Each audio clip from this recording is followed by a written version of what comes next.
mag-travel? Well, hindi mo na kailangang mag-abroad para magbakasyon. Paalala po mga kaabate, ang saya sa biyahe, mas ramdam dito sa atin.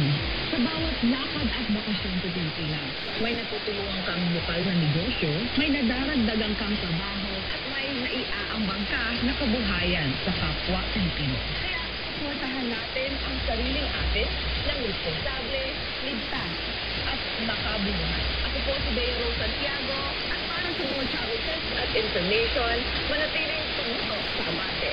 Kasama mo sa bawat biyahe.